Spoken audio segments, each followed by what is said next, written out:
sa mga confinement ko, kasi every 21 days po kino-confine para i-chemo, para irradiation. Bigla pong nagising akong bigla. Ayan po, ganyan itsura. Bigla akong napadilat. Ewan ko kung bakit pumasok sa isip ko ang COG. Amen. Ewan ko po, never ako umattend ng service pero pumupunta po ako ng COG because of events. Ngayon po, tinawagan ko, umalis na yan si Judoy eh. Yung isa sa worker ng COG. Sabi ko, Doy, samahan mo nga ako mag-COG.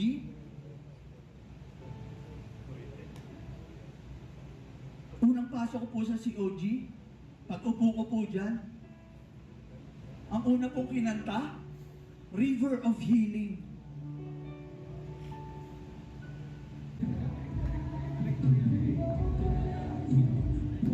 In your presence there's healing. I will testify. Kinilabutan po ako eh. River of healing, flow over me. Unang pasok ko po yan sa COG. Sabi ko, nakikipag-usap si Lord sa akin. Amen. Nakikipag-usap. Sabi ko, Amen. sabi niya, yung river of healing will flow over me. At magti-testify ako sa inyo. Pero duda pa rin po ako sa sarili ko eh. Sabi ko baka coincidence lang. Nag-research po ako. Wala pong coincidence sa Bible. Lahat po yan si Lord ang may gawa. Amen. Because of His sovereignty. Si Lord po ang may gawa niyan.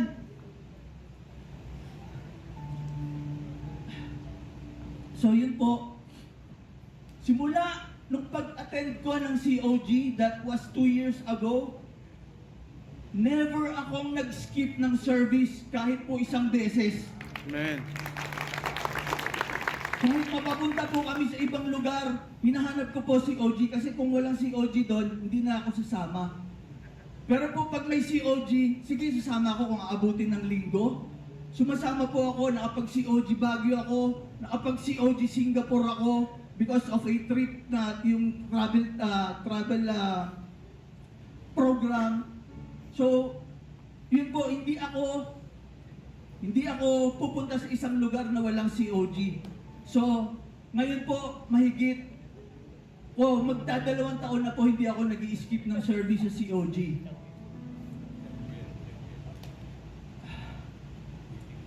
Yun po, noong October 2022, stage 4B, dumaan po ang November, dumaan po ang December.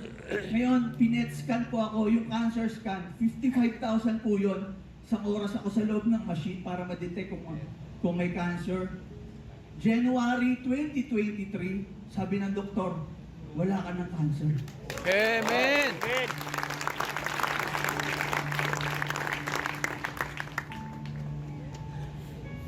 Pero ituloy mo pa rin yung gamot mo. Ayan po yung resulta. Tapos po, May 10, 2023, inulit po. Gusto masigurado ng doktor na wala ka ng cancer eh. Sabi po, wala ka ng cancer. Another 55,000 na naman po yun. At itong latest ko, April 11, 2024, just this year, early this year. Ayan po, no evidence of metabolically active local tumor residual recurrence and metastasis. Wala na po akong cancer talaga. Amen.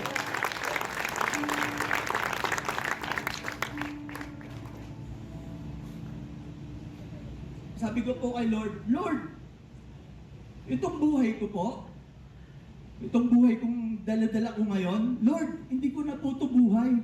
Buhay mo na po ito. Ngayon po, ito pong buhay na ito, ilalapag mo po sa paanan mo, Lord. Ikaw na pong bahala, Lord.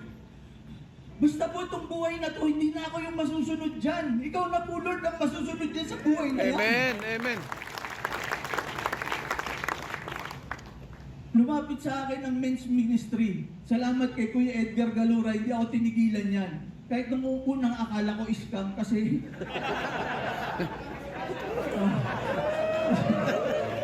kasi lapit ng lapit yan. Tapos, ini-stalk ako niyan sa Facebook. Ano kaya bibenta sa akin ito? So, yun po ang hindi tinigilan ni Kuya Edgar hanggang si Kuya Eli. Nakita po niya, kilala mo si Kuya Edgar? Oh, yan yung hindi ko alam kung ano ibibenta niya sa akin. So, si Kuya Eli po, sama ka sa amin. That was Yes. July 15. Ito lang po. Yes. Parang 2 months ago. Nagkita-kita kami kasama si Kuya Jerry. I-meet nila ako sa Mahalang Kape.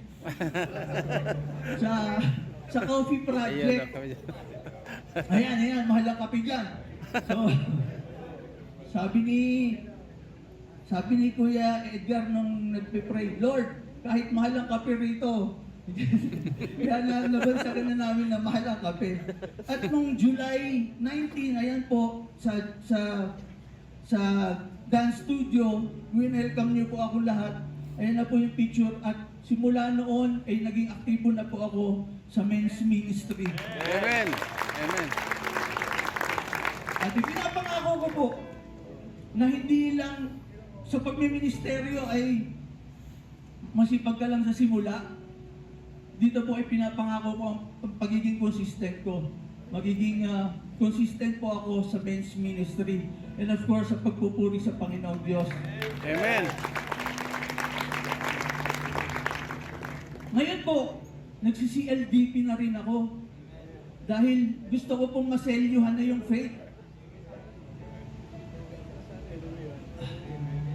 Gusto ko pong ma-water baptism para po isin na ang faith. Lord, ang buhay na to, ulitin ko, hindi na po akin to. Hindi lalapag ko na po to sa harapan mo, Lord. Kung saan po ako dadalhin, dun po ako pupunta. Hindi Amen. na po ako yung masusunod sa buhay na to katulad ng mga nauna kong buhay. Na gusto ko pangarap ko ganito mangyayari. Hindi. Gusto ko kontrolado ko. Ngayon po, hindi na po. Kung ano saan po ako dadalhin ni Lord, dun po ako pupunta. Kaya tinala po ako ni Lord dito para magsalita po sa inyong harapan. Para po palakasin na sana, sabi ko nga, sa 10 mapagkukwentuhan ko, 1, 2, 3 o higit pa, makakuha ng lakas sa kwento ko. Makakuha ng pagpapala ng Panginoon sa kwento ko. Amen. Dahil yun po ang pangako ko kay Lord, Lord, binigyan mo ako ng kwento, ikukwento ko to, itatanghal kita, Lord, sa iyong kadakilaan at kabutihan, Panginoon. Amen.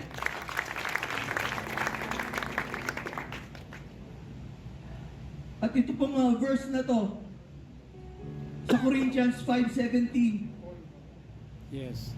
whoever is a believer in Christ is a new creation. Yung creation po ako. Amen.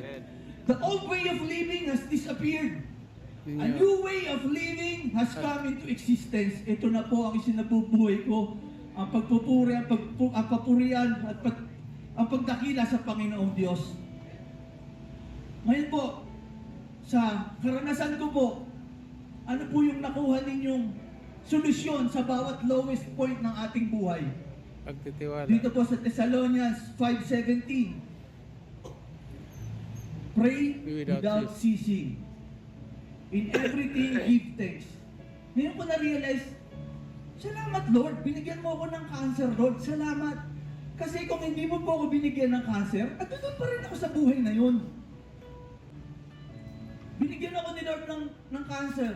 Andito na po ako sa tunay na pagpuri, sa tunay na paglilingkod sa Panginoong Diyos. Amen. In everything, give thanks. Binigyan kayo ng sakit, binigyan kayo ng lowest point sa buhay nyo. Give thanks. Pray without ceasing. For this is the will of God in Christ Jesus for you. Amen. Maraming salamat sa inyo lahat.